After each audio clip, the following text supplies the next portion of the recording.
States, Tim Walz.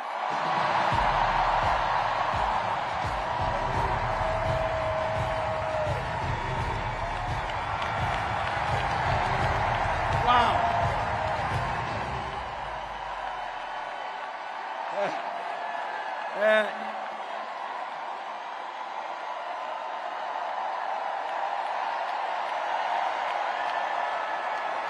Thank you. Wow. Thank you, Philadelphia.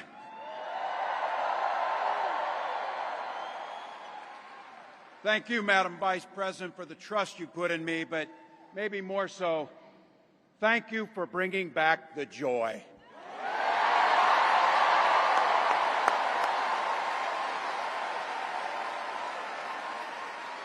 I'm thrilled to be on this journey with you and Doug, this incredible journey. And Pennsylvania, I know you know this, but my God, what a treasure you have in Josh Shapiro.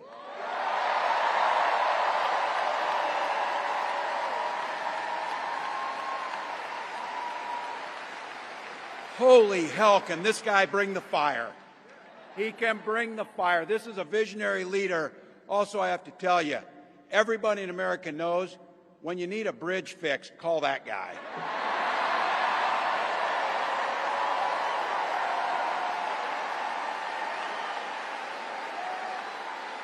And I think sometimes we forget, and you see people a little one-dimensional, but seeing a guy who cares so deeply about his family, a man with compassion, vision, and I'll have to tell you this, I know this from experience, there is no one you would rather go to a Springsteen concert in Jersey with than him, than that guy.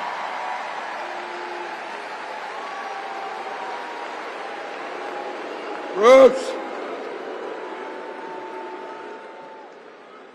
And I can't wait for all of you and America to get to know my incredible wife, Gwen, a 29-year public school educator.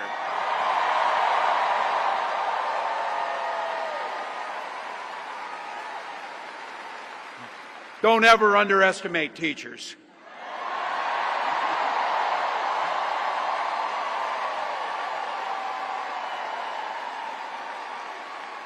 And our two beautiful kids, Hope and Gus.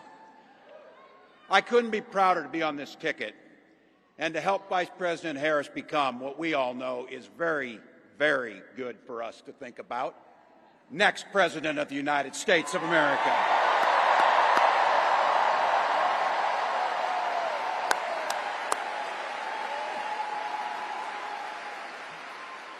From her first day as a prosecutor, as a district attorney, Attorney General of the great state of California, a United States Senator, and Vice President of the United States.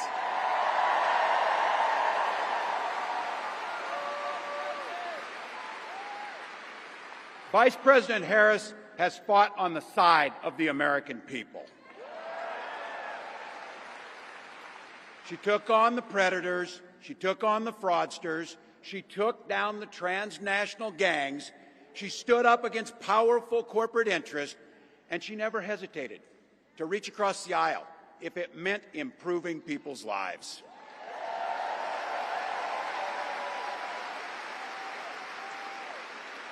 And I want all of you to hold this, and don't ever underestimate the power of this. She does it all with a sense of joy.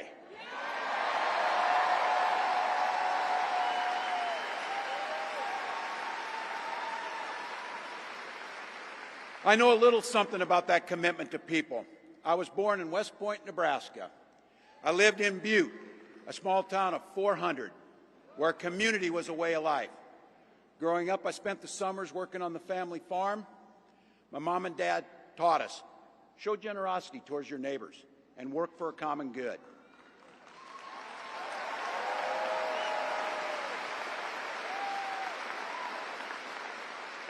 My dad served in the Army during the Korean War. And with his encouragement, at 17, I joined the Army National Guard.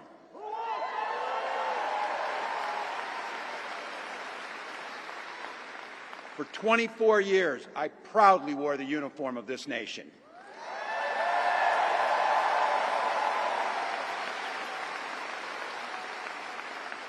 The National Guard gave me purpose. It gave me the strength of a shared commitment to something greater than ourselves.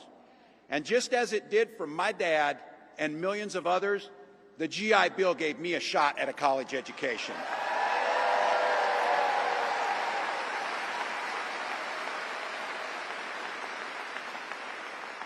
My dad was a teacher.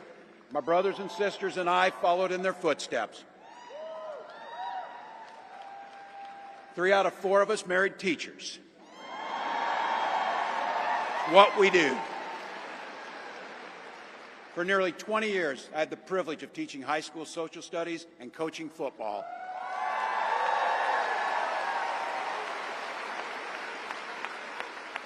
Including winning that state championship. So thank you. Don't ever close the yearbook. Don't ever. But it was my students. They encouraged me to run for office. They saw in me what I was hoping to instill in them, a commitment of common good, a belief that one person can make a difference. So in 2006, I took a leap and I ran for Congress.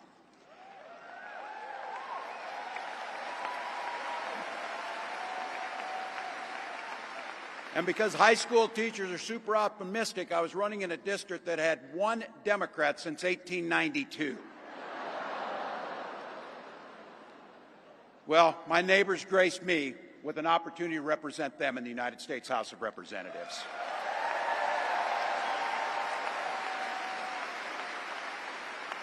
I'm proud of the work we did there together. I worked across the aisle on veterans issues, on agriculture, and on ways to grow rural economies. I learned the art of compromise without compromising my values.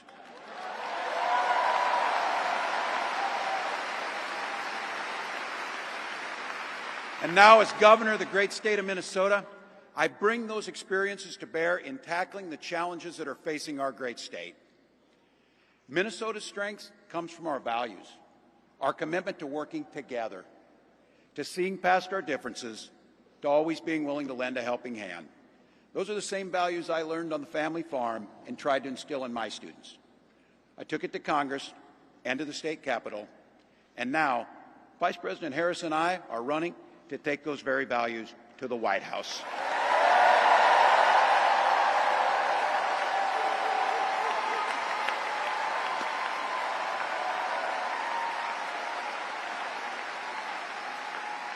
Now, Donald Trump sees the world a little differently than us. First of all, he doesn't know the first thing about service.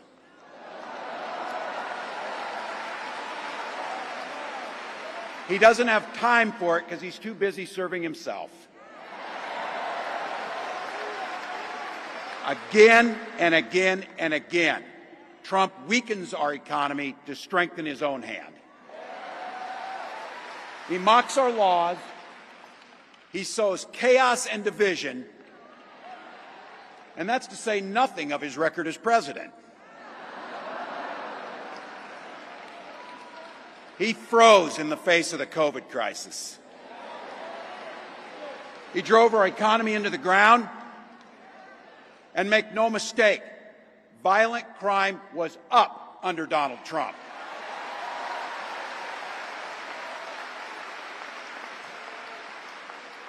That's not even counting the crimes he committed.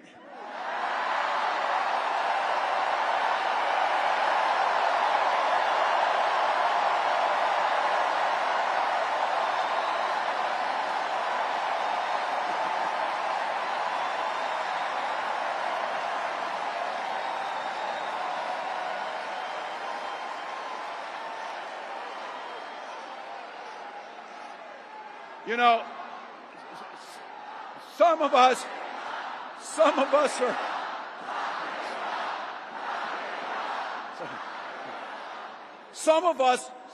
in here are old enough to remember. I see you down there. I see those old white guys. Some of us are old enough to remember when it was Republicans who were talking about freedom. It turns out now what they meant was the government should be free to invade your doctor's office. In Minnesota, we respect our neighbors and their personal choices that they make. Even if we wouldn't make the same choice for ourselves, there's a golden rule. Mind your own damn business.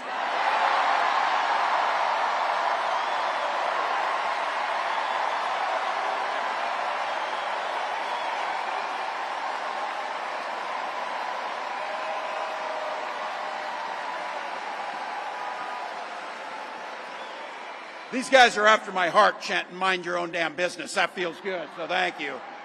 Look, that includes IVF, and this gets personal for me and my family. When my wife and I decided to have children, we spent years going through infertility treatments. And I remember praying every night for a call for good news. The pit in my stomach when the phone rang, and the agony when we heard that the treatments hadn't worked. So it wasn't by chance that when we welcomed our daughter into the world, we named her Hope.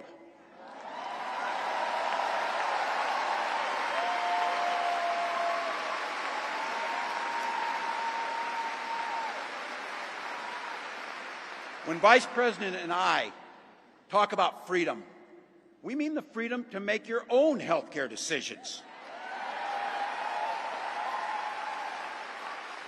And for our children to be free to go to school without worrying they'll be shot dead in their classrooms.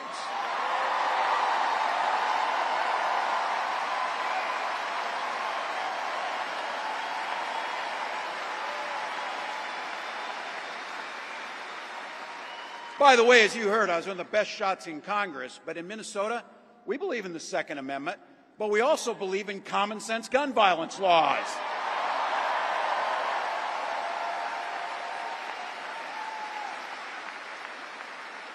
Vice President Harris' idea of freedom is a ticket for education to be that ticket to the middle class, not crippling debt. Air that's clean, water that's pure, communities that are safe.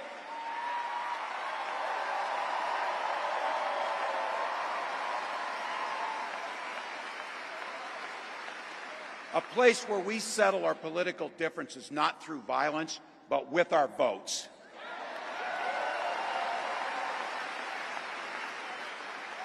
And that's what this election's about. What direction will this country go in? He's not going back. Well, Donald Trump would damn sure take us backwards. Let's be clear about that. And don't believe him when he plays dumb. He knows exactly what Project 2025 will do to restrict our freedoms.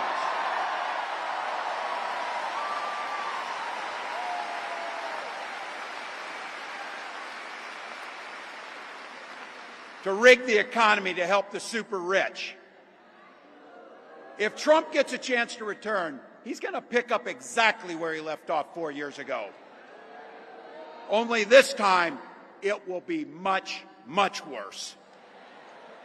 Raising costs on middle-class family.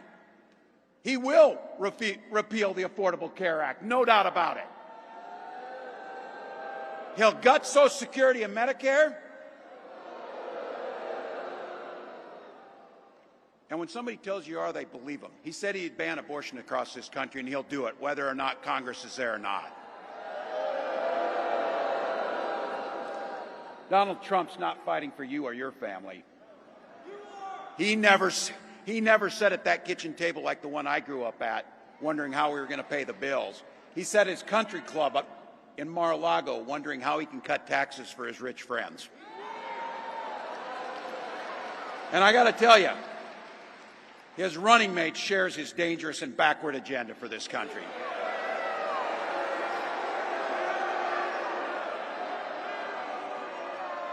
J.D. Vance literally wrote the foreword for the architect of the Project 2025 agenda.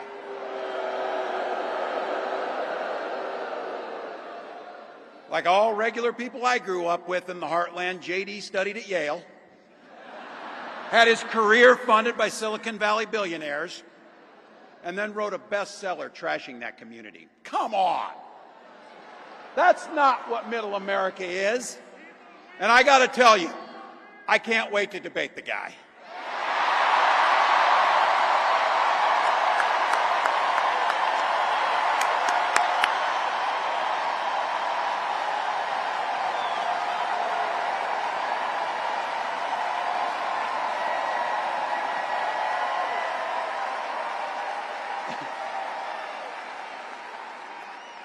That is if he's willing to get off the couch and show up. So, you see what I did there?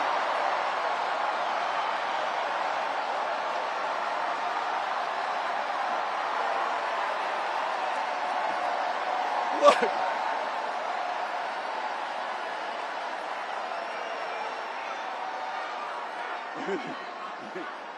I got to tell you, pointing out just an observation of mine that I made. I just have to say it. You know it, you feel it. These guys are creepy, and yes, just weird as hell. That's what you see.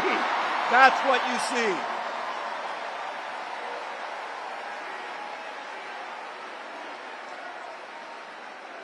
So you know what's out there, so say it with me. We aren't going back. We aren't going back. We are not going back.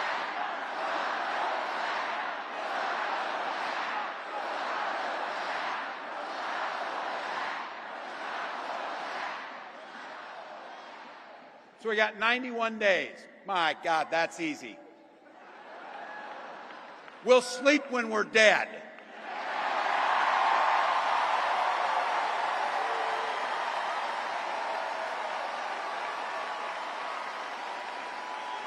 Over those next 91 days and every day in the White House, I'll have Vice President Harris's back. Every single day. And we'll have yours.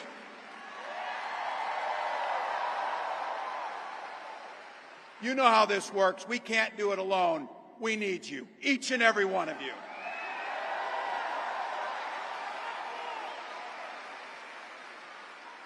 Go over to KamalaHarris.com, get on board, because we need you.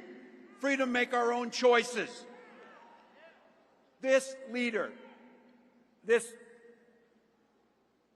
compassionate, careful, joyous leader believes in each and every one of you.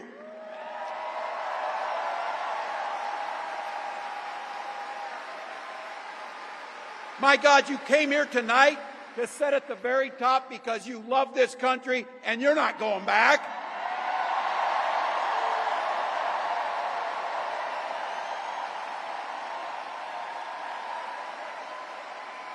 She believes in the opportunity for every single person to join the middle class. She believes in the promise of America. We just got to fight. We just got to fight. Because as soon-to-be President Harris says, when we fight, we win.